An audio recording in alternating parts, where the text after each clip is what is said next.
시청자 여러분 안녕하십니까? 10월 4일 연휴의 마지막 날입니다. 일요일 뉴스의 라이브 시작하겠습니다. 먼저 뉴스의 라이브 팀이 선정한 주요 뉴스 정리해드립니다. 오늘의 라이브 픽입니다. 정부가 개천절 집회를 원천 봉쇄하겠다며 광화문 일대에 차벽을 세워 과잉 대응 논란이 불거지고 있습니다. 코로나 확진 판정을 받은 트럼프 미국 대통령은 한때 산소호흡기를 낄 정도로 상태가 악화됐다는 미 언론의 보도가 나왔습니다. 이런 가운데 강경화 외교부 장관의 남편이 여행 자제 권고에도 요트 구입을 위해 미국으로 출국한 것으로 알려져 논란이 일고 있습니다.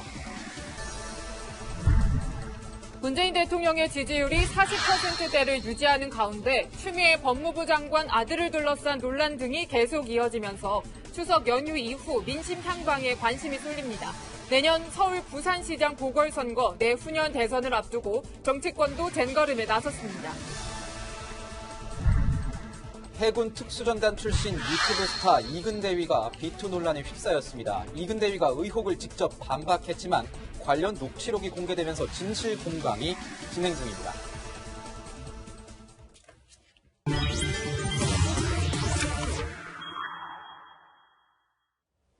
네, 개천절 어제죠. 서울의 심장 광화문이 완전히 봉쇄됐습니다. 경찰 버스가 시청부터 광화문까지 들어차서 그물 같은 차단망을 쳤습니다. 경찰들은 불신 검문으로 시민들의 통행을 통제했습니다. 모두 개천절 집회를 원천 봉쇄하겠다며 벌어진 일입니다. 그러면서 1인 시위나 차량 집회에 나선 사람들은 과도한 봉쇄라고 반발했습니다. 곳곳에선 실랑이가 벌어지기도 했는데요. 차 벽으로 틀어막힌 광화문 광장, 여러분은 어떻게 보십니까? 구자준 기자의 현장 취재 보시고 관련 이야기 이어가겠습니다. 미로처럼 울타리가 쳐 있고 경찰관들이 길목을 막고 서 있습니다. 광화문 광장으로 이어지는 지하철 출입구는 차단됐고 무정차를 날리는 안내 문구가 붙었습니다. 경찰이 광화문에서의 집회와 기자회견을 금지하면서 대중교통을 우회시키고 진입로도 막은 겁니다. 광화문 광장 주변으로 경찰 버스가 빽빽하게 서 있습니다. 사람 하나 들어갈 틈조차 없습니다. 당초 광화문 광장에서 열릴 예정이던 기자회견은 차벽에 막혀 장소를 바꾸어 진행됐습니다. 집회 참가자들은 경찰의 과잉 진압이라며 목소리를 높였습니다. 문재인 규탄하는 사람들 한두 명도 못 모이게 하려고 이 난리 피우는 거 아닙니까? 이게 뭐 하는 짓이에요?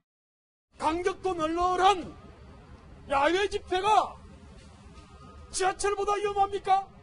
버스보다 위험합니까? 곳곳에서 집회 참가자들과 경찰 사이에 실랑이도 벌어졌습니다. 오늘 제가 선거에서 발표할 사람인데 이들이 지금 이걸 못하게 하는 거예요. 여보세요. 위험성 자의적으로 판단하지 마.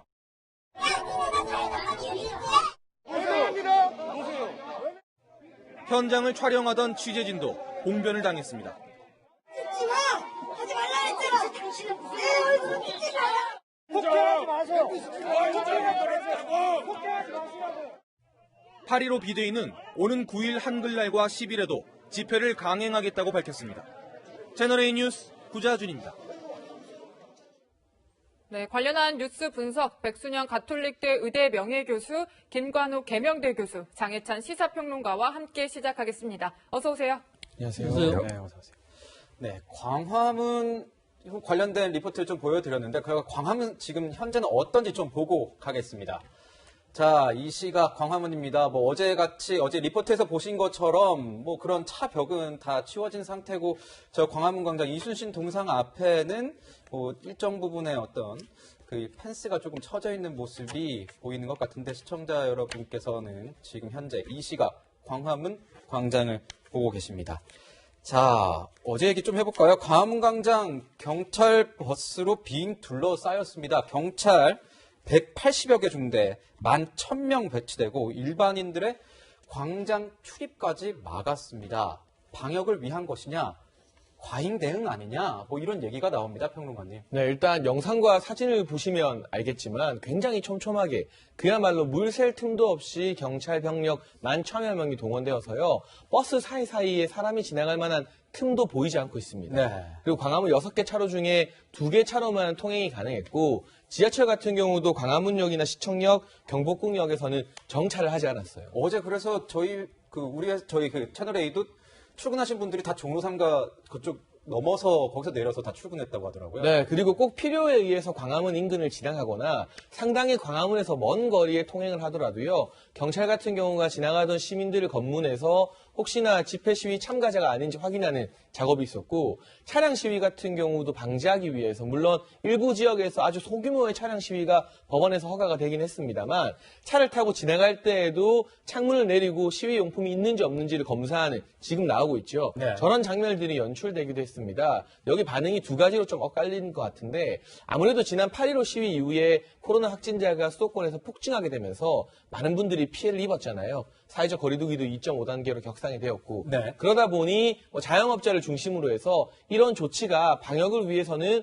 꼭 필요한 조치였다고 이해하는 국민들도 있는 반면에, 사실상 이 광화문을 제외한 다른 지역, 대형 놀이공원이나 사람들 많이 모이는 곳에는 이러한 조치가 전혀 없었기 때문에 네. 왜 유독 광화문에 대해서만 이렇게까지 수위가 높은 방역을 실시하는 것이냐, 이것이 꼭 방역만을 위한 것이 아니라 반정부 시위, 표현의 자유를 막기 위한 비민주적 절차가 아닌 것이냐라고 비판적으로 바라보는 의견도 있어서 여기에 대한 평가는 아직까지는 분분한 것 같습니다. 네, 뭐 이런 차벽은 처음 이제 나온 거는 아닙니다. 과거 2008년 이명박 정부 때도 나와서 당시에 좀 비판하는 목소리에서는 명박산성이다 이런 표현도 있었는데, 이번에 이제 민주당에서는 안전을 위한 정말 최후의 보루로 이렇게 했다라고 했던데, 교수님은 어떻게 보셨어요? 그때와 지금은 굉장히 다릅니다. 그러니까 그때 당시에 코로나가 있었다 그러면 그런 명박산성이다, 뭐 그런 산성의 의미가 사실은 국민들에게 더 이렇게 부정적으로 비춰지지는 않죠. 그런데 지금의 상황은 불가피성이 있어요. 그러니까 어제의 상황을 볼 때 약간의 과도한 통제는 분명히 있는 것 같아요. 그러니까 제가 몇 년 전에 북경에 갔을 때 그 통제하는 장면들이 있어요. 이렇게 불신 검문 다 하고 모든 걸 봤는데, 네. 이게 우리나라에서 좀 비슷한 장면이 벌어지니까 과거 뭐 독재 시대, 권위주의 정권 시대와 비슷한 현상은 분명히 느낌이 있었습니다. 그런데 이제 불가피성이 있다는 것이죠. 우리가 8.15 집회 이후에 얼마나 많은 분들이 감염이 확산이 됐습니까? 그리고 수도권에서 퍼져서 그것 자체가 전국으로 확산되는 그런 상황이 있었고, 그것이 확진자의 어떤 증가로만 그치는 것이 아니고 다시 방역 기준을 강화시키고, 그렇게 해서 많은 분들이 그러니까 뭐 가게를 못 연다거나 소상공인 같은 경우는 영업을 하지 못한다거나 이렇게 민생의 피해가 직접적으로 왔었기 때문에 이 부분은 좀 우리가 이해해 줄 필요가 있겠다. 그래서 더 많은 국민들의 어떤 고통, 생활을 위해서는 좀 자제를 해야 되는 그런 부분들이 있는 것이고요. 그렇지만 지금 법원에서 이렇게 내준 허가한 부분이 있거든요. 그러니까 차량에 뭐 몇 명이고 몇 대고 이런 부분들 정도까지는 네. 어느 정도 허용해주는 그런 부분에서는 이 공권력이 그런 상황까지 가고, 만약에 그런 어떤 허가 사항을 넘어갔을 때 공권력이 작동하는 그런 모습이었다면 좀 어땠을까 하는 그런 아쉬움은 좀 있습니다. 네, 야당 의원들에서는 보면 뭐 재인산성이냐, 문재인 대통령의 이름을 딴 것 같은데 이런 얘기도 나오는 것 같습니다. 근데 이 차벽 논란이요, 뭐 2008년까지 갈 것도 없습니다. 2015년도, 그러니까 지난 정권 박근혜 정부에서도 차벽이 등장했는데 그때는 지금의 여야가 정반대의 목소리를 낸 것 같습니다. 박근혜 정권은 먹고 살기 힘들다고 절규하는 국민의 목소리를 차벽으로 차단하고, 공권력이 살아있다는 것을 국민들께 확신시켜 주시기 바랍니다. 불안한 세력들이 신청한 집회는 불허해야 합니다. 그것을 막을 이유나 막을 근거는 정부에 없다. 교수님, 여야가 바뀌니까 목소리도 바뀌네요. 그렇죠. 그런데 이제 장면의 얘기는 사실 근거는 좀 달라요. 그러니까 저는 계속해서 코로나를 얘기해야 되는데, 우리가 이제 집회 결사의 자유라는 건 분명히 이제 헌법에 보장된 우리 시민의 권리인 것이죠. 그래서 어떤 경우건 그 권리가 침해받지 말아야 되는 거지만, 더 큰 국민들의 어떤 생명권, 그리고 재산권, 뭐 이런 것까지 다 침해를 볼 수 있는 그런 환경에서는 이 정부가 그러한 부분의 조치를 충분히 할 수 있는 것도 헌법에 보장이 돼 있습니다. 그래서 안보라든가 뭐 이런 치안이라든가 이런 문제가 위협을 받을 때에는 이러한 기본권을 어느 정도 제약할 수 있다는 부분까지 포함이 되어 있기 때문에 이 상황에서는 그렇게 우리가 봐줘야 되는 것이고, 또 한 가지가 만약에 추석 이 상황에서 귀성도 지금 자제해달라고 부탁한 거 아니에요? 이 국면이 추석 이후 이후에 어떻게 전개되느냐에 따라서 코로나의 어떤 안정화가 이루어지느냐 아니면 더 확산이 되느냐의 어떤 이 기로에 서 있는 장면이기 때문에 정부로서는 이 상황에서 저렇게까지 할 수밖에 없지 않았나 그런 불가피성을 이해합니다. 네, 어제 뭐 서울에서 검문이 이뤄진 곳이 90곳에 이른다고 합니다. 먼저 시민들의 목소리부터 들어보시겠습니다. 학교 과제하려고 카페 가려고 했는데 다 막혀 있어서 택시를 타야 되는 상황입니다. 일반 시민으로서는 당황스럽죠. 다른 시민분들의 안전이나 코로나 확산 이런 거를 방지하기 위해서 이런 조치를 하신 게 아닌가. 그런 부분에서는 이해가 좀 되지 않나 이런 생각이 있어요. 네, 뭐 당황스럽다는 분도 계시고 이해된다는 분도 계신다 이렇게 목소리 들었는데 그런데 이제 어제 사실 집회와는 좀 무관한 그럼 뭐 주말에 출근하시거나 근처에 일이 있어서 오신 분들도 신분증 같은 것들을 더 보여주고 증명해야 됐다고 한다던데 그런 부분은 조금 논란이 되고 있는 측면도 있어요. 그러니까 우리가 국가 공공의 이익을 위해서 개인의 권리를 어느 정도 포기할 수 있느냐 합의가 필요한 부분인데요. 네. 사실 유럽이나 미국 같은 경우는 공공의 이익, 이런 코로나 같은 전염병 앞에서도 개인의 권리를 더 중시하다는 주장이 힘을 얻고 있습니다. 그런데 그렇다 보니 결과적으로 코로나 방역이 우리보다 조금 잘 안 되는 측면이 있어요. 네. 여전히 1일 확진자가 상당히 많이 나오고 있고 반대로 아시아 국가에서는 아무래도 공공의 이익을 좀 더 우선적으로 생각하는 경향이 있는데 우리 정부 같은 경우도 어제 같은 경우는 3차 유행을 막기 위해서 좀 필연적인 선택을 한 것이다라고 저는 보여지고 네. 차벽에 대해서도 아까 이야기가 나왔지만 이 차벽이라는 것이 마치 정치권에서 무조건 나쁜 것으로만 평가되는 분위기가 있는데 이게 사실 이명박 정부 때 나온 게 아니라 노무현 정부 때 처음 등장했던 겁니다. 네. 그 당시 한미 FTA 반대 시위 등이 격렬하게 되면서 차벽이 없을 때는 경찰이 직접 시위대와 맞닥뜨렸고 두 분의 농민 중에서 사망자가 나왔거든요. 그때 경찰과 시위대의 거리를 두기 위해서 노무현 정부 때 처음 도입되었던 게 차벽이고 이후 이명박 정부에서 국민들 사이에 유명해지긴 했지만 꼭 필요하다면 국민의 안전과 시위대 안전을 위해서라면 차벽을 설치하는 것 자체가 나쁜 일만은 아니다. 그러니까 문재인 정부의 차벽이 좋고 나쁘냐를 떠나서 이전 정부의 차벽들도 우리가 그때 너무 비판만 했지 사실은 그게 시위대를 보호하는 공익의 어떤 조치였을 수도 있다는 점을 다시 한번 이 기회에 짚고 넘어가야 될 것 같고요. 제가 아쉬운 것은 광화문에서 이렇게 강력한 조치를 한 것에 대해서는 많은 국민들이 아마 동의를 할 것 같습니다. 그런데 이 조치가 유독 광화문에만 한정되어 있고 아까 언급한 것처럼 다른 놀이공원이나 대형 대중시설에는 예외적으로 조치가 잘 실시되지 않았다는 측면이 오히려 더 비판을 받아야 될 지점 아닌가 싶습니다. 네, 지금 방금도 말씀해 주셨는데 광화문은 사실상 원천 봉쇄가 됐기 때문에 방역상으로는 크게 문제가 없을 것 같아 보이는 게 비전문가인 제가 봐도 좀 그럴 것 같아요. 근데 궁금한 게 말씀하신 것처럼 축캉스라는 말이 있을 것처럼 추석과 바캉스, 이게 추석 때 연휴 맞아서 놀러 가신 분들이 꽤 있는데 이것은 어떤 방역에 어떤 빈틈이 생기는 것 아닌가요? 일단 놀러 간다는 거 이동하는 문제는 이동 자체는 문제가 없지만 사람들이 많이 모일 수 있는 환경에 있을 수가 있고 또 그 여행지라든지 혹은 또 귀향도 마찬가지입니다만 결국은 사람들의 접촉이 일어나고 그 접촉을 찾아갈 수 있는 동선을 알아내기가 어렵다는 것이 굉장히 위험 요인이 될 수가 있죠. 하지만 지금 우리가 한 8개월 넘어 지금 9개월간을 이 코로나와 같이 지내다 보니까 어떤 행동이 이 방역에 위험이 되는지 개인 위생에 위험이 되는지 이런 것들은 다 잘 알고 있어서 지금 상황으로 보면은 많이 갔다 하는 것보다도 그 갔을 때 얼마나 방역수칙을 잘 지켰느냐 네. 또 이동간에 있어서 얼마나 다른 사람들하고의 접촉을 하지 않았느냐 하는 것이 더 중요한 문제일 것 같아서 실제로는 또 이번 연휴 기간들이 상당히 길고 9일날 연휴가 또 있어서 아마 그다지 많이 간 것 같지는 않지만 그래도 역시 많은 사람들이 휴양지에 있었기 때문에 이것은 위험 요인으로 작용할 수가 있고 앞으로 다음 주, 그 다음 주 될 때까지는 이것이 우리 신규 확진자의 숫자가 많이 늘어나지 않기를 바랄 뿐이지만 결국은 많이 늘어나긴 늘어나겠습니다. 네, 뭐 이런 가운데 이제 한글날이 오는데요. 한글날에도 이제 일부 보수단체가 집회를 예고한 상황입니다, 교수님.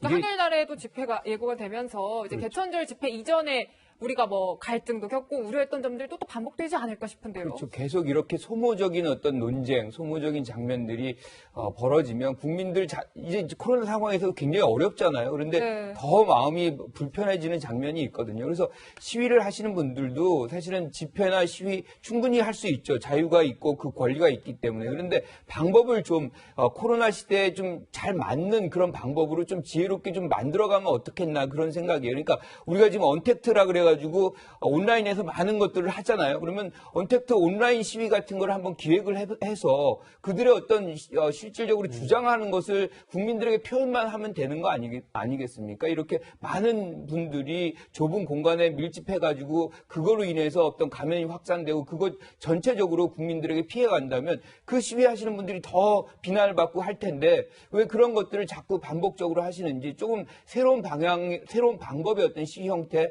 집회 형태 한번 모색해 보시는 게 어떠한가 이렇게 생각합니다. 네. 이 집회, 시위와 관련된 논란 뭐 어느 정도 더 이어질 것 같습니다. 이런 상황에서 트럼프 미국 대통령이 확진을 받은 뉴스 소식 들으셔서 깜짝들 놀라셨을 겁니다.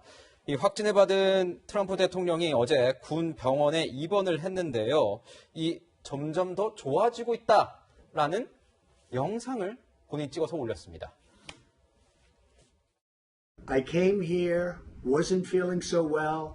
I feel much better now. We're working hard to get me all the way back. I have to be back because we still have to make America great again. I'm starting to feel good. You don't know over the next period of a few days. I guess that's the real test. So we'll be seeing what happens over those next couple of days.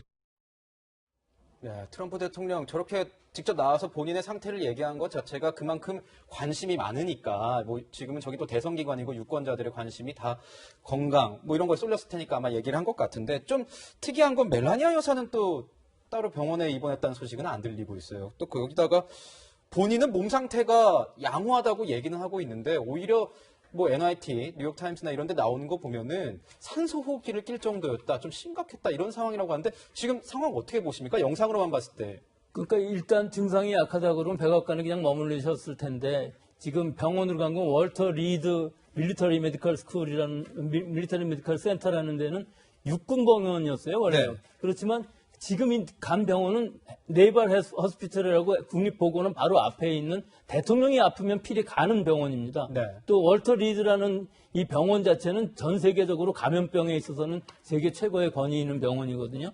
근데 실제로 상황이 좀 나빠지니까 글로 옮긴 것이 될 것이고 또 실제로 지금 며칠이 지나는 동안에 얼굴을 보셔도 아시겠지만 좀 헬스케지면서 목소리도 좀 코맹맹이 소리가 나고 그러거든요. 네. 그러니까 지금 상황에서 보면은 이 감염병의 질환이 진행되고 있는 상황이지 회복되고 있는 상황은 아니다는 것을 알 수 있기 때문에 앞으로 한 며칠간이 굉장히 중요한 시기가 될 수 있을 것으로 보이고 또 지금 여러 가지로 좀 약을 처방을 설명을 드리고 싶은데 제일 먼저 렘데시비르라는 유명한 약을 처방을 했고요. 네. 또 리제네로라는 데서 만든 항체 복합제의 이 칵테일을 8g이나 이건 고용량으로 투여를 한 거거든요. 이거는 승인이 지금 뭐 이거는 FDA의 승인이 아직 안 난 3상을 끝나긴 했지만 결과가 좋다고 그래서 선제적으로 예방적으로 투여를 한 것이거든요. 아직 임상실험 아직 임상실험이 끝나지는 않은 상황입니다. 예. 또 하나 특이한 약이 있어요. 우리가 일반 약국에서도 처방 없이 살 수 있는 펩시드르라는 약이 있는데 이 펩시드라는 약은 제산제로 사용하는 약입니다. 그런데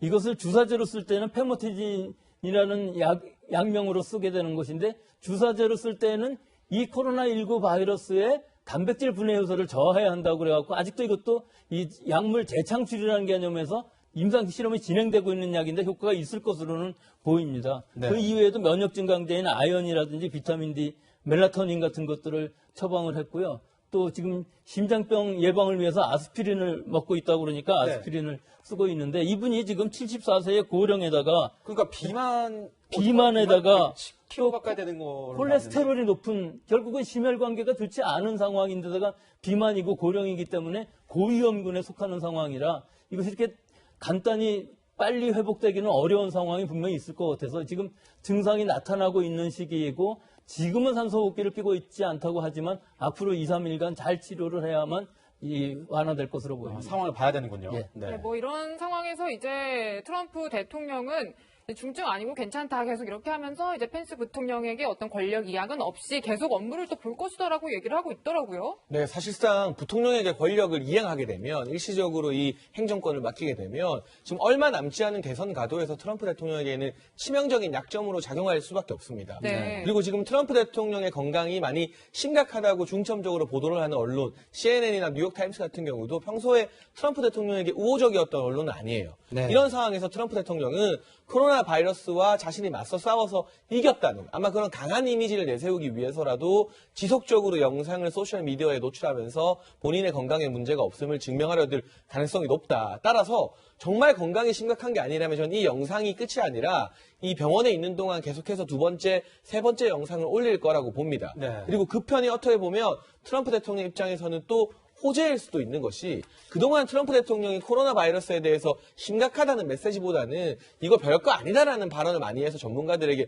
문매를 맞기도 했었거든요. 그런데 본인이 코로나에 걸렸고 위험하다고 하는 고연령층인데도 불구하고 큰 증상 없이 만약에 극복하는 모습을 보여준다면 거봐라 내 말이 맞지 않았느냐 이런 식의 또 트럼프 대통령 다운 정치적 메시지를 또 뽐낼 가능성도 있고요. 최근 첫 번째 이뤄졌던 바이든 후보와의 토론에서 아무래도 민주당의 바이든 후보가 우세했다는 여론에도 앞섭니다. 네. 그러면 트럼프 대통령 같은 경우는 본인에게 불리할 수 있는 TV 토론은 피하면서 소셜미디어로 일방적인 메시지, 또 일방적인 선거운동만 계속할 수 있는 상황이기 때문에 아마 나름대로 지금 백악관과 트럼프 대통령 정무 라인에서는 이것을 위기를 기회로 만들기 위해서 여러 가지 방안을 또 강구하고 있을 것 같습니다. 네, 평론가님 말씀하신 것처럼 이런 얘기가 나오면서 오히려 뭐 가짜 뉴스도 나오고 하더라고요. 일부러 걸렸다고 하는 것 아니냐, 뭐 이런 가짜 뉴스가 나와서 오히려 트럼프 대통령이 이렇게 나와서 본인의 이런 건강에 대해서 얘기를 하는 게 아닌가 싶기도 한데 저는 조금 놀랐던 게 이 대통령의 건강상의 어떤 이런 건강상의 이런 문제랄까요? 이런 것들은 경호의 문제라서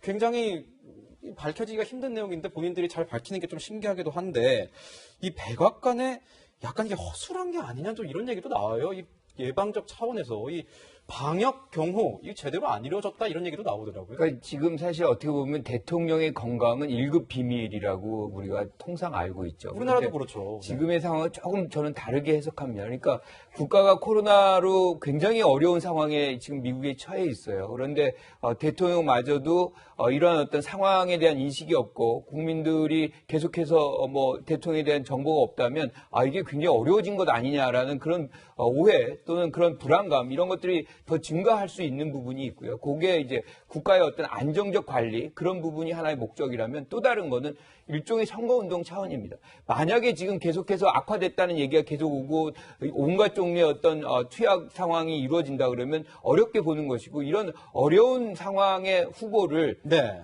지지하거나 뽑을 국민들이 별로 없거든요. 그래서 이런 장면은 오히려 건강의 어떤 상황을 더 홍보함으로 해서 나는 여전히 건재하니 나의 지지를 철회하지 말라. 뭐 그런 메시지의 성격이 굉장히 강하다 이렇게 보는 거죠. 네. 교수님, 이거 뭐 그러면 치료는 앞으로 뭐 어떻게 되는 거예요? 예, 뭐 치료는 뭐 결국은 아까 제가 말씀드린 그 처방 그것을 시작으로 해갖고 일반적인 치료를 하겠는데 여기서 참 이상하게 보이는 부분이 역학조사 부분입니다. 역학조사. 어디서 감염되었느냐. 네. 우리 같으면 아마 난리가 났을 겁니다. 이 밀접 접촉자를 다 찾아내고 전부 2주 자가격리를 하고 동선을 다 찾아가고 할 텐데 그런 동향은 그다지 많이 없어요. 그래서 이 트럼프 대통령이 어디서 걸렸는지조차가 지금 좀 아리송한 부분이 많이 있어요. 여러 가지를 지금 생각해 볼 수가 있는데 지금까지는 힉스 보좌관이 10월 1일 날 확진이 됐고 헬리콥터를 같이 타고 미네소타를 갔기 때문에 거기서부터 감염이 되었다 이렇게 알려져 있는데 여러 가지 증상이나 이런 것들을 보면 좀 더 일찍 걸리지 않았었나 생각되는 것이 이 대법관 지명식이 26일 날 있었거든요. 이때 지금까지 누적 환자만도 7명이 나왔습니다. 여기서 감염된 것이 아닌가. 오히려 대통령이 힉스 보좌관한테 옮겨준 상황인 것이 아닌가 그런 생각도 들 수가 있는 이런 상황들이고. 그런 거는 이제 역학조사가 제대로 나와봐야겠군요. 그런데 역학조사는 뭐 제대로 하고 있지를 않기 때문에 우리가 알 수는 없고 보도만 보고 보도에 나오는 그 상황들을 보면은 그 대법관 지명식을 보시면은 뭐 허그도 하고 악수도 하고 뭐 인사도 하고 여러 가지를 하고 있거든요. 그런데 대부분 마스크를 안 쓰고 있어요. 그렇기 때문에 감염될 확률이 굉장히 높아 보이고 결국은 상원이 2주 동안 문을 닫기로 한 이런 상황까지 이르렀거든요.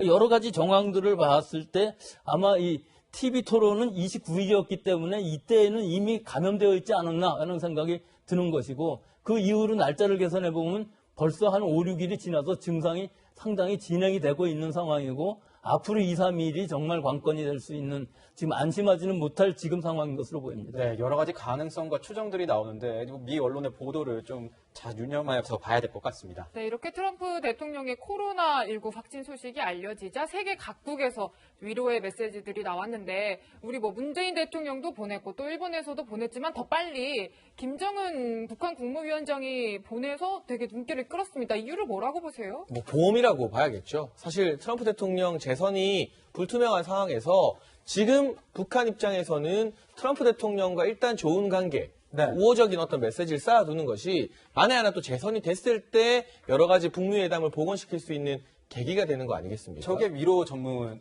이제 방금 나온 그래픽이 아마 위로 전문 내용인 것 같네요. 네, 메시지 내용이 굉장히 극진합니다. 영부인까지 챙기는 그런 살뜰함도 보여주고 있고요. 또 하나 주목할 점은 이 전문이 비공개로 전달된 것이 아니라요. 북한의 조선중앙통신을 통해서 공개가 됐다는 겁니다. 전 이 대목에서 한 가지 아쉬운 부분이 바로 우리 공무원 이모 씨가 영해 북한 해역에서 사살당했을 때 그때는 이렇게 조선중앙통신 등을 통해서 위로의 메시지, 김정은 위원장의 사과 메시지가 공개된 게 아니라 우리 측 청와대 비공개 통지문으로 전달이 되었거든요. 그런데 트럼프 대통령을 향한 이 위로는 조선중앙통신이 대대적으로 보도를 했어요. 그 말은 무엇이냐?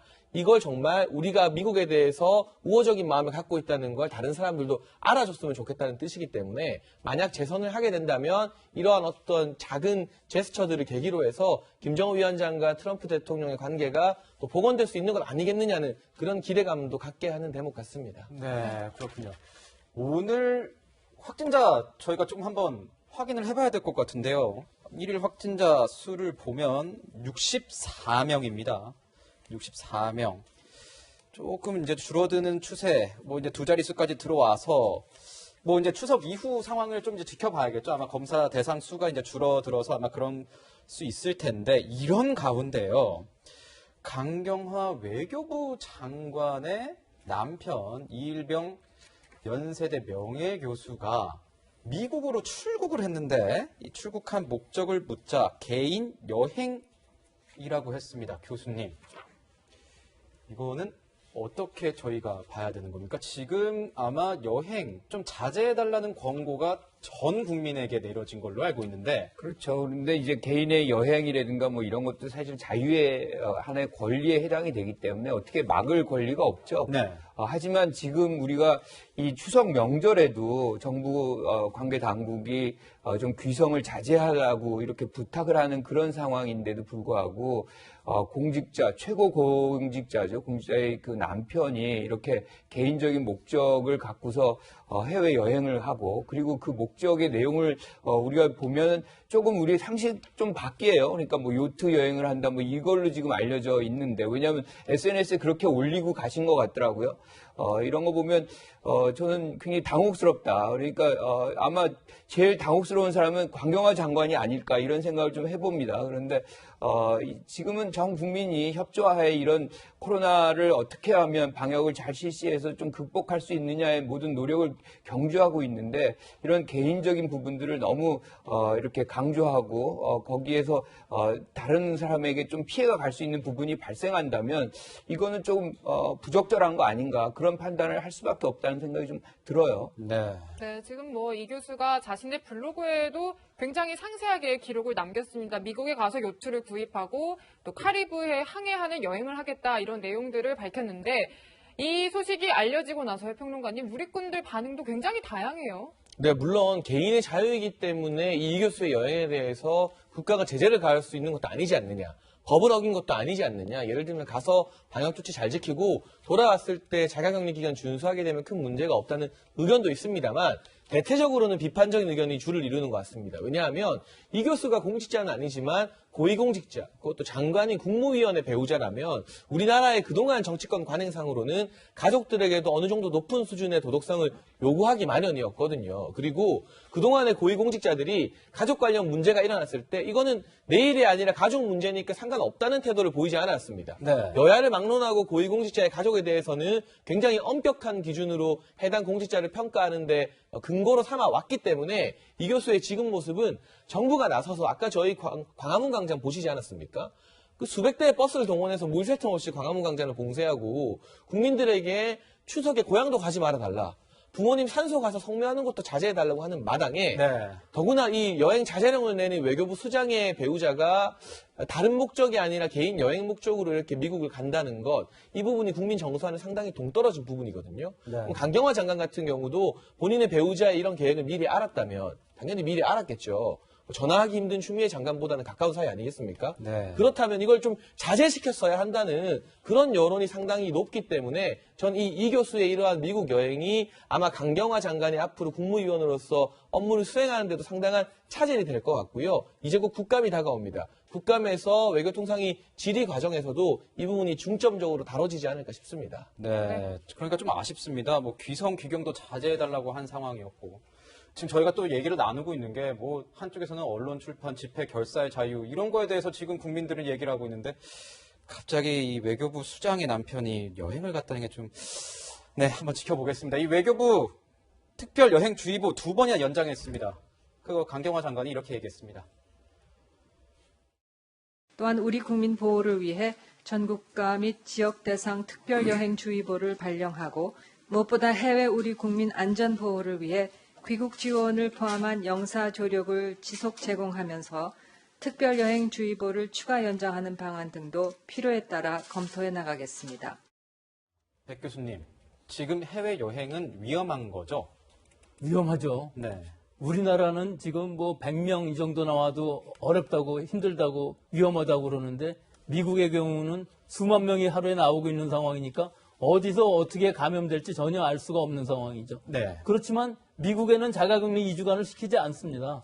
가서 마음대로 여행할 수 있고 감염돼서 만약에 들어왔다 할지라도 사실은 우리나라에서는 2주간 자가격리를 시키기 때문에 지역사회 감염은 없다고 얘기를 할 수 있을지 모르지만 결국은 우리 국민들이 너무 여러 사람들이 외국에 나가고 감염돼 갖고 온다면은 우리 검역 시스템도 무리가 갈 수가 있는 상황이 되는 것이거든요. 네. 그래서 여행 자제를 하고 있는 것이고 사실 우리나라 이외에 몇 나라를 빼고는 뭐 중국이라든지 베트남 이외에 몇 나라를 빼고서는 전 세계적으로 아직도 피크를 가고 있는 상황이기 때문에 올 겨울은 계속 위험하다고 볼 수 있겠습니다. 네, 뭐 지금까지 코로나19가 일상이 된 가운데 강경화 외교부 장관 남편의 요트 구입, 해외 여행 논란까지 짚어봤습니다. 백 교수님과는 여기서 인사드리겠습니다. 감사합니다. 네, 저희는 정치권 소식으로 넘어가겠습니다.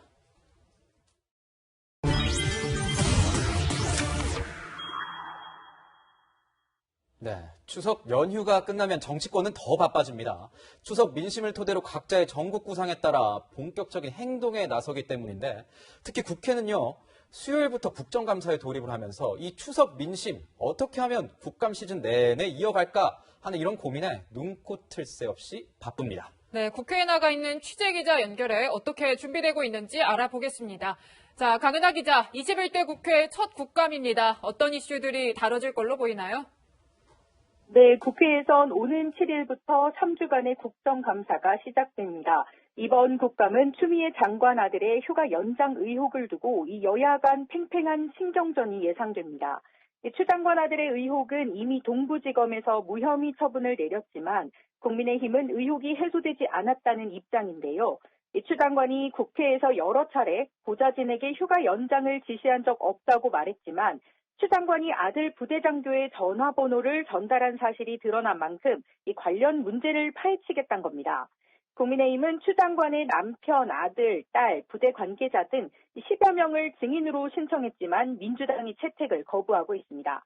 복지위에선 추 장관 아들의 무릎 수술을 집도한 삼성 서울병원 교수를 증인으로 채택해 놓은 상태입니다.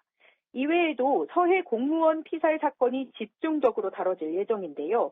국민의힘은 국방위 외통위 정보위를 비롯해 행안위, 운영위 등을 총동원해 이 사건의 전모를 밝히겠다는 계획입니다. 한편 오늘 여야 원내대표 모두 각각 기자 간담회를 갖고 정기국회 중간 점검 결과와 이어질 국감 준비 상황 등을 밝힙니다. 지금까지 국회에서 채널A 뉴스 강은하입니다. 네, 지금 이 시간부터는 김태현 변호사도 함께합니다. 어서 오세요. 추석 연휴, 뭐 저희가 흔히 밥상머리에서 어떤 얘기가 이루어졌나 이런 밥상 민심이라고 하죠. 이 추석 민심 굉장히 중요한데 이 추석 연휴를 앞두고 한 여론조사를 좀 살펴보겠습니다. 문재인 정부 국정 운영 평가, 이제 문재인 대통령의 지지율과 관련된 여론조사인데 교수님 긍정 평가가 다소 떨어지는 추세인 것 같긴 한데 그래도 견고한 40%대를 유지하고 있네요. 그렇죠. 지금 뭐 오늘 나온 여론조사 결과를 보면 한 네네. 3 기관이 했던 것 같더라고요. 네네. 그래서 어떤 기관에서 나온 거는 뭐 좀 긍정 평가가 앞선 것이 있고 또 어떤 기관에 나온 거는 부정 평가가 앞선 것이 있고 네네네. 지금 우리가 다루는 부분은 거의 이제 맞물려 있는 48.6과 47. 그러니까 아무래도 부정평가가 조금 높습니다. 네. 그러니까 이 부분은 사실 큰 변화가 없었다. 그러니까 추석 전과 지금 추석 사이에서의 민심의 어떤 동향이 큰 변화가 없었다고 저는 평가를 해요. 그 이유는 그 전부터 이미 이제 서해 피격 사건이라든가 그다음에 추미애 장관 아들 의혹 사건이라든가 이런 것들이 굉장히 부정적으로 지금 정부 여당 특히나 대통령의 어떤 지지율에도 부정적인 영향을 미치고 있었거든요. 이제 그런 부분이 아주 증폭되거나 그렇지 않았다는 것을 여기에서 좀 보여주는 것 같아요. 그런데 지금 이 국면이 이제 추석 이후에 결과적으로 이 지금 현안이 되고 있는 문제를 대통령과 정부 여당이 어떻게 여하이 풀어나가느냐가 지지율의 어떤 변화를 가져올 수도 있고 더 나빠질 수도 있고 뭐 그것을 좌우하는 것 아닌가 이렇게 생각합니다. 네, 뭐 이제 여론이 최근에는 서해 공무원 피격 사건 영향을 받지 않을 수가 없을 것 같은데 관련 조사 결과를 좀 보면요. 잘했다가 21.8%인데 보니까 잘못했다가 68.6%예요, 변호사님. 네. 잘못했다가 굉장히 높게 나왔습니다.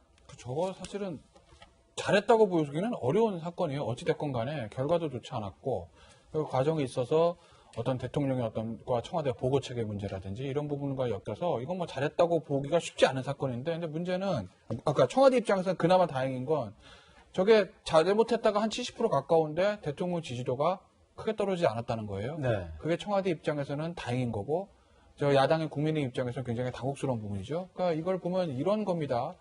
문재인 대통령의 그 소위 말하는 콘크리트 지지율의 이 경도와 굳기가 박근혜 전 대통령 때보다도 훨씬 그 이상이다라는 거. 그러니까 확고한 그 확고부동한 지지층을 가지고 있다라는 거 하나고 또 하나는 아직까지 이제 국민의힘이 유권자들한테 대안세로서 인정받지 못하고 있다는 거예요. 그러니까 우리가 이제 메시지보다 메신저 자체의 문제인 거죠. 야당이 이 서해 국민 피격 사건에서 계속 문제를 제기하고 있고 그리고 그 문제가 뭐 보는 사람마다 좀 생각은 다를 수 있겠지만 나름 지적할 수 있는 문제라고 봅니다.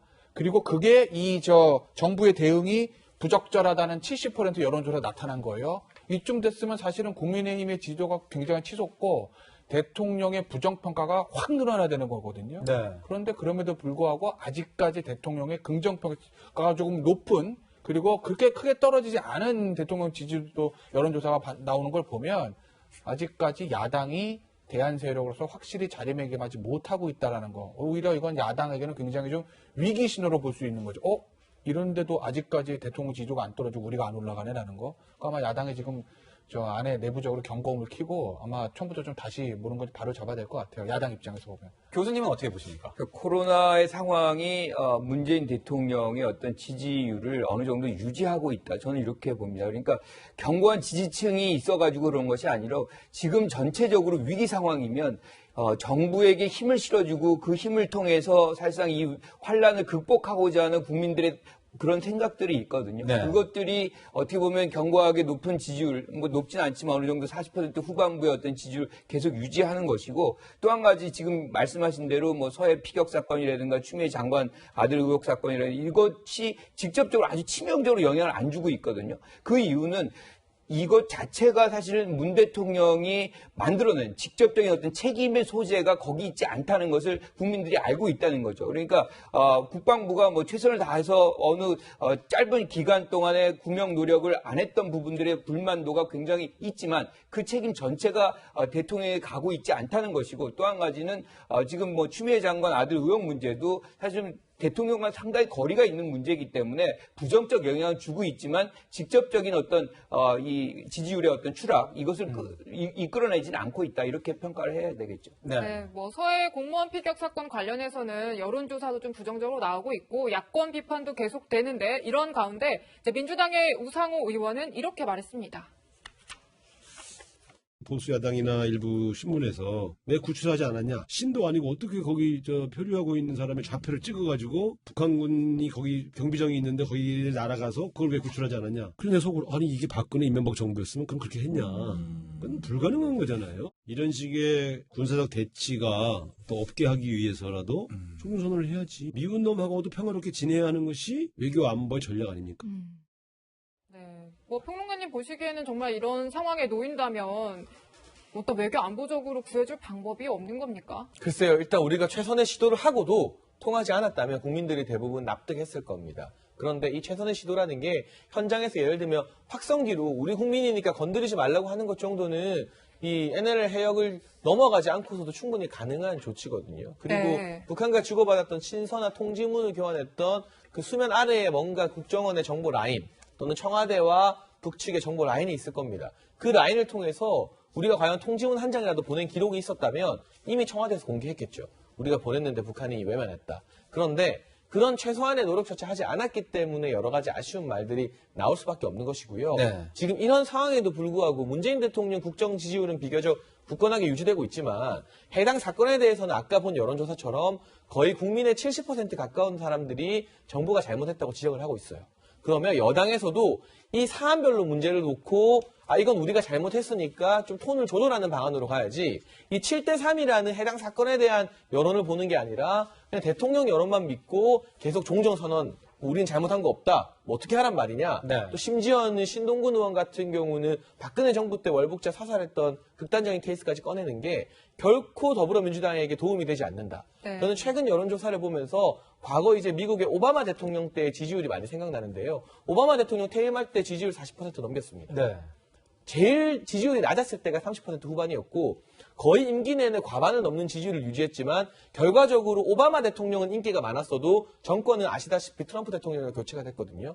그런 우를 범하지 않으려면 민주당이 지금 문재인 대통령의 지지율에 취해서 기대 있을 것이 아니라 국민적으로 거의 여론이 기운 이 같은 사안 7대3 여론조사가 뭐 절대적인 것은 아닙니다만 이 같은 사안에는 국민 여론과 발 맞춰서 잘못한 건 잘못했다고 지적을 해야 이 당의 지지율이나 당의 입지도 대통령과 비교했을 때 너무 낮게 떨어지지 않을 것이다. 이건 사안별로 판단을 해야 되고 국민이 잘못했다고 하면 최소한 잘못했습니다라는 척이라도 하는 것이 저는 정치인들의 올바른 자세라고 봅니다. 네.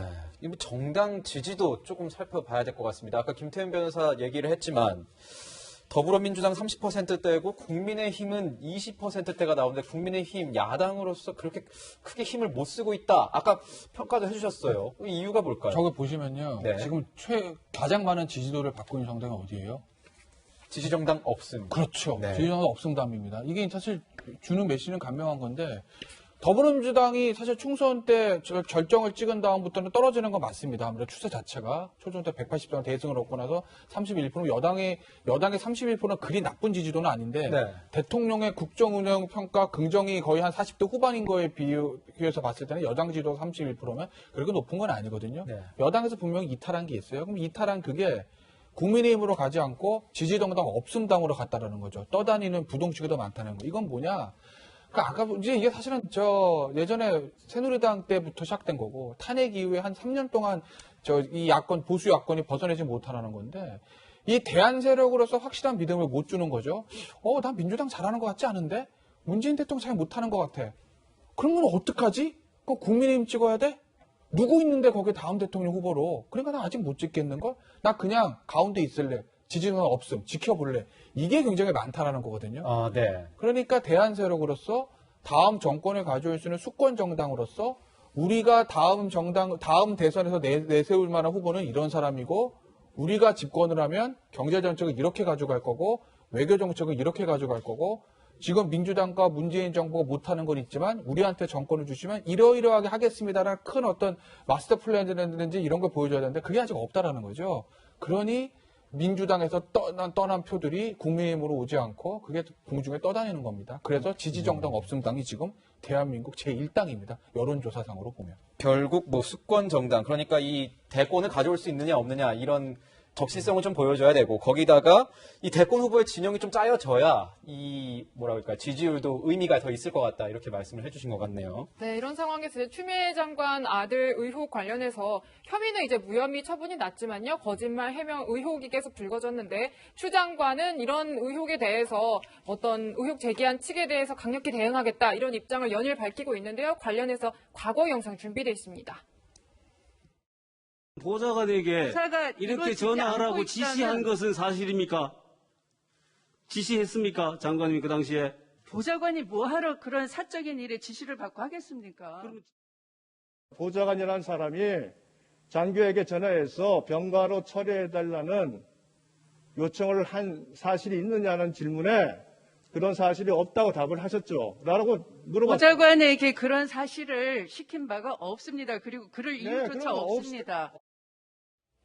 네, 지시를 한 적은 없다고 했지만 전화번호를 넘긴 거는 이제 맞는 걸로 나왔는데요. 추 장관은 이에 대해서 전화번호를 넘겼지만 지시는 아니다라는 주장을 하고 있어요, 교수님. 야당에서는 추한무치 이런 표현도 나오는데 어떻게 보세요? 그렇죠. 그저께 제 SNS에 장문의 글을 올립니다. 한 12개 항목으로 올리는데 네. 거기서 핵심은 저는 거짓말 프레임이다라고 얘기를 하는 것 같아요. 프레임에 거짓말을 씌워서 사실은 이 본인을 정치적으로 이렇게 공략을 한다. 뭐 이런 걸로 이제 해석을 해서 발표를 한 것 같은데 네.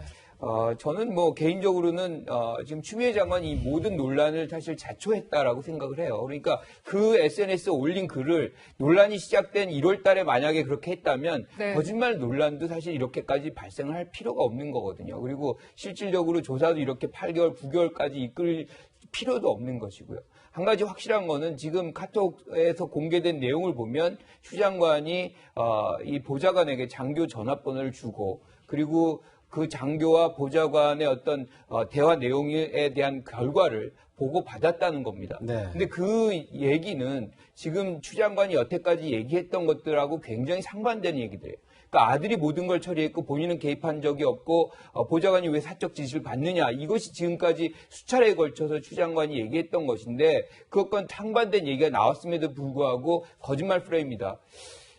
항상 얘기하지만 정치인의 힘은 국민이 얼마나 그 정치인의 말에 행동에 공감하느냐에서 나오거든요. 이 부분에 대해서 얼마나 많은 국민이 추미애 장관의 말에 공감을 할지 그 부분을 생각을 하고 다시 한번 입장을 좀 정리하는 것이 추 장관에게는 좀 필요하다 이렇게 생각합니다. 네. 네, 이 추미애 법무부 장관의 아들과 관련된 논란 그리고 이 서해 공무원 피격 사건과 관련된 논란 모두 계속 현재 진행 중입니다. 아마 이번 주죠. 이번 주 수요일 국감에서도 계속 이어질 것 같은데요. 이게 이 추석 민심이 계속 중요한 이유는 뭐냐면 내년에 또 큰 미니 대선판 이 재보선이 있기 때문입니다. 서울시장 그리고 부산시장 보궐선거 여기에서 이 두 가지 아마 논란이 굉장히 크게 작용을 할 가능성이 있는데 지금 보니까 이 더불어민주당에서는 공천 여부를 두고 실무 작업에 들어갔다. 뭐 10월 말 11월 초면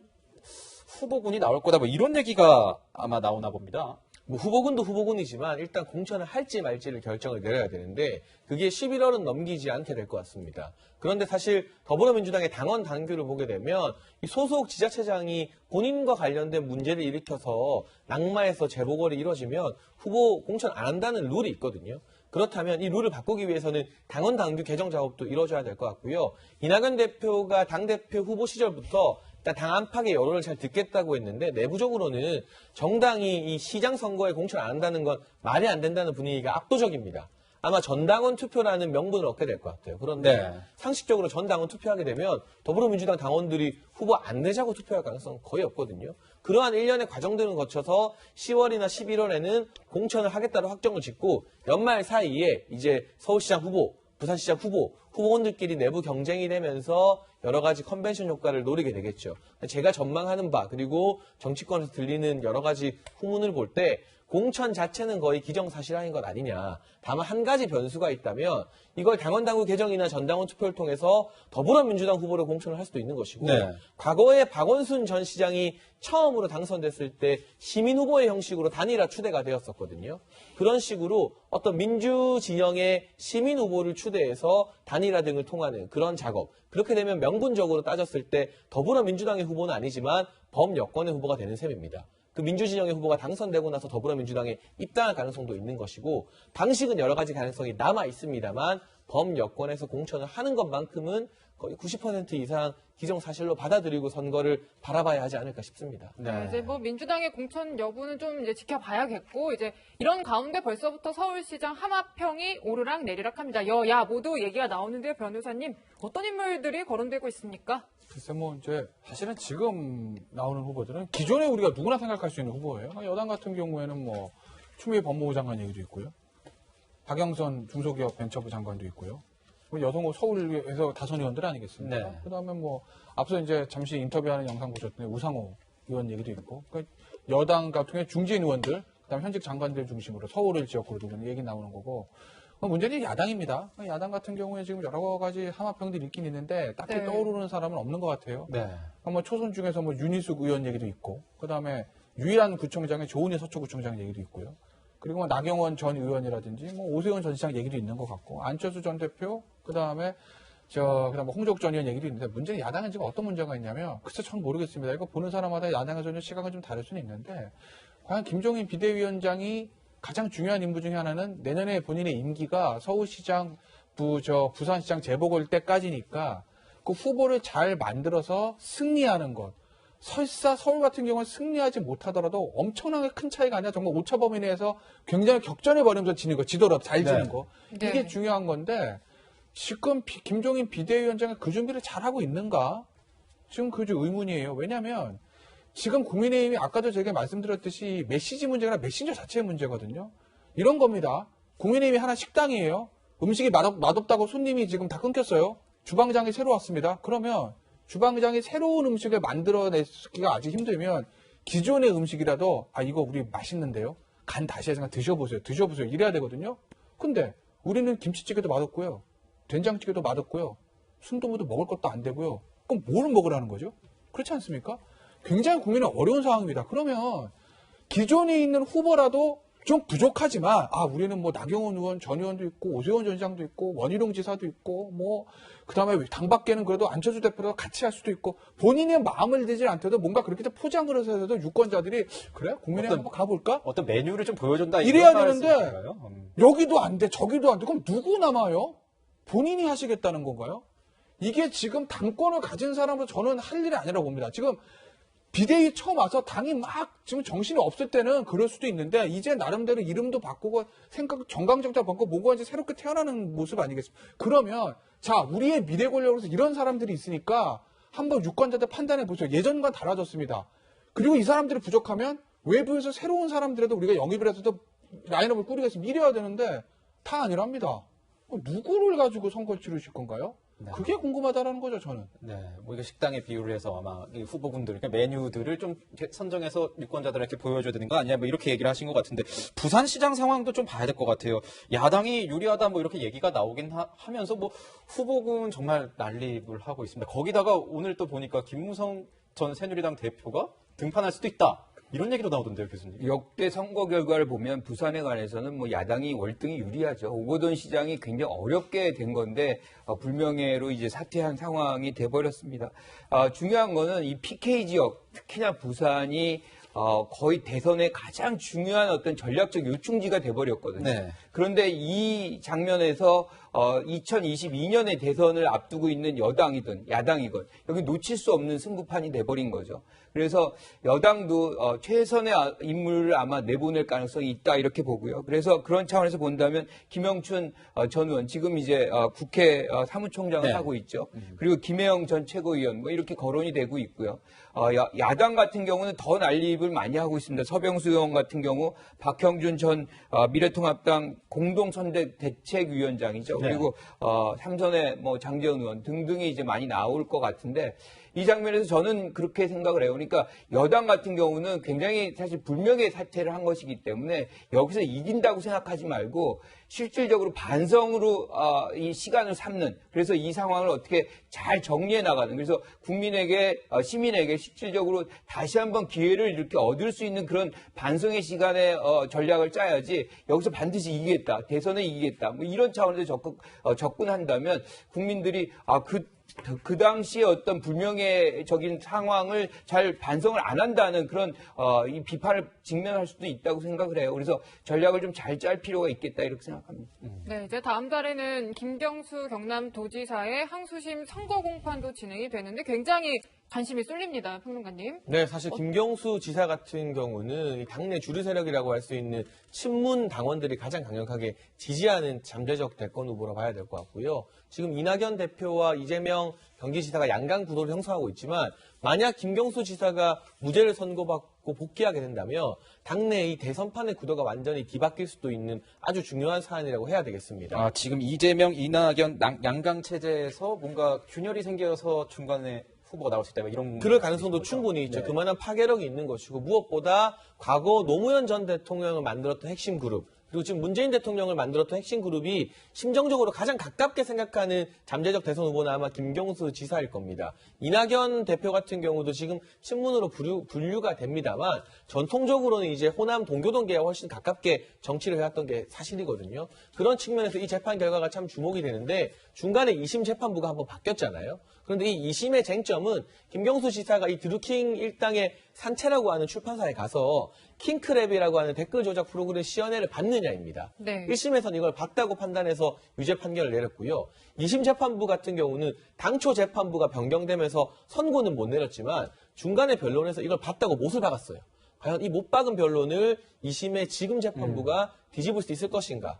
이 부분이 가장 중요한 쟁점이 되겠습니다. 네. 변호사님, 야당 어떻습니까? 아직도 뭐 후보군 없는 겁니까? 대권 주자? 글쎄요, 뭐 김종인 비대위원장 알겠죠. 제가 알겠습니까? 아까도 제가 모든 걸 다 김종인 비대위원장에게 돌리시는 지금 것 당권 같은데요. 본인이 가지고 있잖아요. 그리고 지금 다 아니라면서 아까도 말씀드렸듯이 뭐 원희룡 지사, 뭐 유승민 전 대표, 그다음 유승민 전 대표, 거기다가 강밖에는 안철수 전 대표부터 오세훈 시장, 우리가 생각할 수 있는 야권에 있는 인물들 다 아니라고 지금 얘기를 합니다. 그러니까 정말 그 사람들이 아닐 수도 있어요. 그리고 유일하게 남은 사람은 김종인 비대위원장 혼자일 수도 있어요. 나중에 그렇게 될 수도 있어요. 하지만 지금은 당이 분위기가 안 좋은 상황이라고 하면 나름대로 붕업을 시켜가지고 당내에 그나마 많지 않은 인사들도 조금 좋게 포장을 해야 되는데 아니다. 당 밖에 사람부터 다 아니다. 그럼 누구 남는다는 거죠. 그러니까 일각에서는 김종인 비대위원장 본인이 등판하려고 하는 거 아니야? 얘기 나옵니다. 본인이 등판할 수도 있어요. 할 수도 있습니다. 그리고 김종인 비대위원장 좋은 전 대선 후보감을 생각을 해요.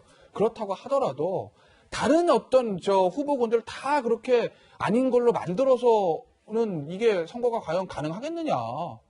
저는 거기에 심각한 의문을 가지고 있다는 거죠. 네, 아닙니까? 차기 여야 대권 주자들 얘기까지 해봤는데요. 11월에 나올 김경수 지사 재판 결과는 주목해서 지켜봐야겠습니다.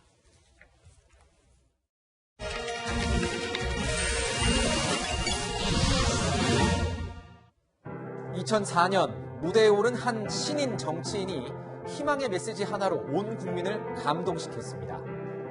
Hope in the face of difficulty, hope in the face of uncertainty, the audacity of hope. In the end, that is God's greatest gift to us, the bedrock of this nation. 그로부터 4년 뒤 미국 대선에 등장한 버락 오바마의 포스터.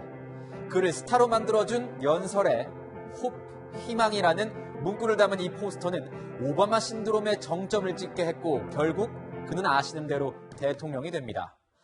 짧은 순간 유권자의 마음을 사로잡아야 하는 정치 포스터는 3초의 예술이라고도 불립니다.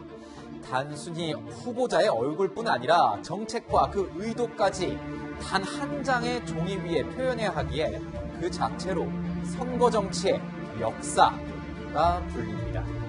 하지만 아이러니하게도요. 이게 과하면 오히려 독이 된다는 겁니다. 하나님의 통치가 임하는 나라. 국민의힘 중앙청년위원회 대변인의 자기소개입니다. 특정인만 보고 정치를 하겠다는 걸까요?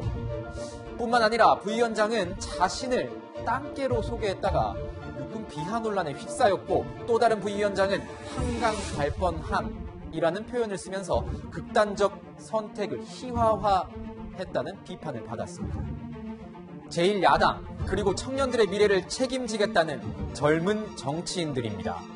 천정부지로 오르는 부동산의 상대적 박탈감을 느끼고 일자리가 없어 절망하고 각종 불공정에 울부짖는 청년들을 보듬어주지는 못할 망정 이런 튀는 발언에만 몰두하니 안타까울 뿐입니다.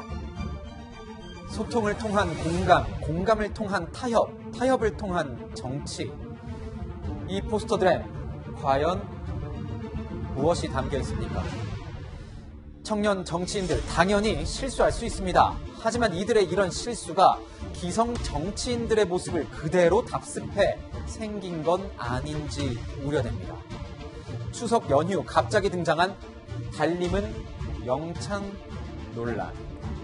의도된 듯한 이 논쟁적 표현에서 청년 정치인들은 상대방에 대한 비아냥을 배운 건 아닐까요? 아니면 수구 꼴통, 토착 외구라는 막말에서 자극적인 언어가 주는 저질 카타르시스의 맛을 본 걸까요? 고선자 인지, 최하자 여지쟁. 제일 좋은 정치는 국민의 마음을 따르는 것이고 가장 최악의 정치는 국민과 다투는 것이다 라는 의미인데요. 젊은 정치인분들 지금 어떤 정치를 하고 있습니까? 새로운 정치를 기대하겠습니다. 지금까지 하나의 뉴스였습니다.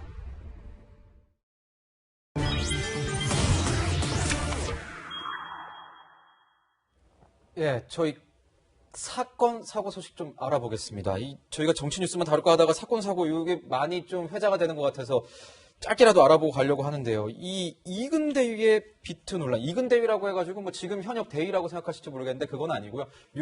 유명 유튜버의 어떤 별칭이라고 할까요? 이름입니다. 유튜버의 이름인데 이게 평론가님, 뭐 빚을 안 갚았다. 이 뭐 어떤 의혹을 받고 있는 거죠? 우선 이근대위는 이 해군 특수부대 대위 출신인데요. 2020년 최고의 유행어를 만들어낸 인물입니다. 아, 인성 문제 있어? 인성 문제 있어라는 네. 유행어가 20대 사이에서는 모르는 사람이 없어요. 유튜브 영상으로 굉장히 화제가 많이 됐는데 2014년에 이 이근대위에게 200만 원을 빌려줬다는 사람이 등장을 한 겁니다. 그 당시 상황이 정말 어렵다고 해서 내가 200만 원을 가지고 있던 예금이나 주식까지 빼서 빌려줬음에도 불구하고 지속적으로 돈을 갚지 않았고 결과적으로는 돈을 갚으라는 판결문까지 받았는데 오히려 소송을 했다는 사실이 괘씸하다면서 돈을 안 갚겠다. 이런 식의 발언을 이근대위가 했다면서 SNS상에서 저격을 해서 화제가 많이 되었고요. 이근대위도 반박을 했지만 다시 돈을 빌려줬던 사람의 재반박까지 나오면서 진흙탕 싸움으로 가고 있는 양상입니다.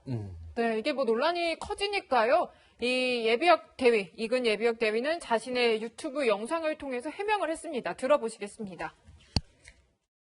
네, 돈 빌린 적이 있습니다. 절대 사실 아닙니다. 200만 원 이하의 금액을 빌린 적이 있고 비교적 빠른 시간 내에 갚았습니다. 모두 현금을 갚지 않았고 상호 합의하에 제가 100에서 150 사이에 현금을 직접 넘겼습니다. 그리고 그분이 정말로 갖고 싶었던 스카이다이빙 장비를 제가 직접 드리고 그리고 스카이다이빙 교육으로 변제를 진행했습니다. 이 사실은 그분도 잘 알고 있습니다.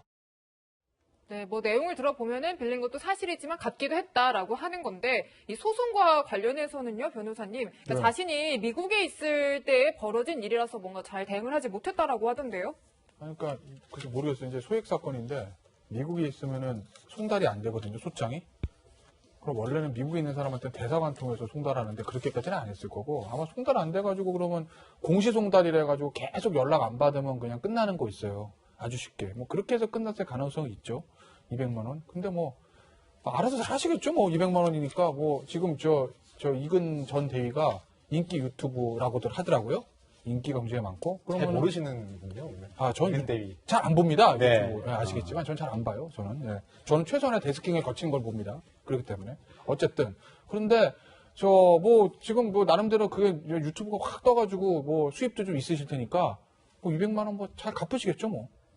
알아서 하시지 않겠습니까? 두 사람이? 자, 저기 교수님은 어떻게 보십니까? 그러니까 저도 동영상을 잘 보지는 않는데 하나 이제 굉장히 인상적이었던 건 뭐 인성 문제 있어? 뭐 이런 얘기를 굉장히 자주 하는 그런 걸 봤어요. 그런데 지금 이 비투 논란의 핵심은 결국에는 이제 빚을 사실상 빌리고서 제때 안 갚았다는 거거든요. 그리고 지금 해명된 이 영상에서도 보면 100만 원에서 150만 원을 현금으로 갚고 나머지는 훈련 장비 교육으로 변제했다.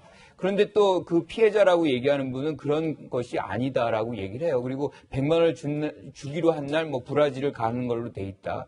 등등의 것들을 보면 사실은 그 변제에 대한 의사가 그렇게 뚜렷하게 있는 것이 아닌 거 아닌가라는 생각을 지울 수가 없어요. 그러면 남에게 그렇게 훈련 과정에서 인성이라는 게 그렇게 쉽게 거론돼서는 안 되는 부분인데 그렇게 거론을 하는 분이 이 부분에 대해서는 자신에게는 그렇게 적용을 안 하는 거 아닌가라는 생각이 생각도 할 수밖에 없는 거 아닌가 이런 생각이 좀 드네요. 네, 지금까지 이 진실게임 공방으로 번진 이근대위 비투 논란까지 짚어봤습니다. 네, 분위기를 좀 확 바꿔보겠습니다. 일요일 낮 화나는 뉴스는 이제 그만. 여러분의 눈가기를 즐겁게 만들어드릴 뉴스를 전해드립니다. 홍유라 앵커의 뉴라이크 시간입니다. 오늘도 기대하겠습니다. 네, 기대하시죠.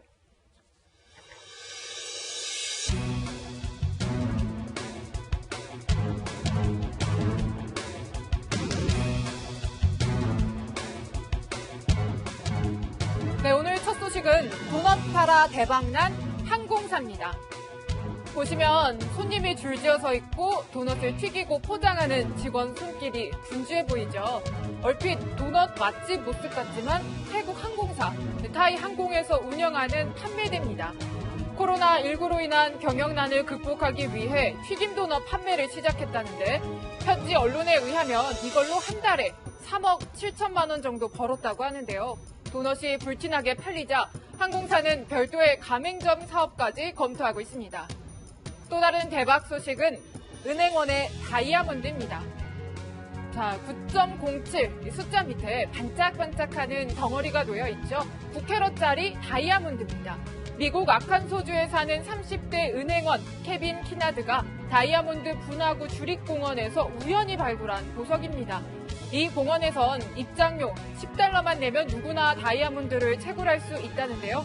9캐럿 크기는 공원이 생긴 지 48년 만에 두 번째로 큰 다이아몬드입니다. 감정가가 최소 수억 원에서 최대 20억 원으로 예상된다고 하네요. 마지막 소식은 9위에 오른 삼성전자입니다. 전 세계 공학 IT 전공 학생들이 선정한 가장 매력적인 직장 9위로 뽑힌 건데요. 글로벌 인적자원 컨설팅 업체에서 조사한 결과입니다. 1위는 미국 구글로 11년 연속 선두를 지켰고요. 2위는 마이크로소프트, 이어서 3위는 애플이었습니다. 지금까지 뉴라이크였습니다. 저희는 60초 후에 다시 돌아옵니다.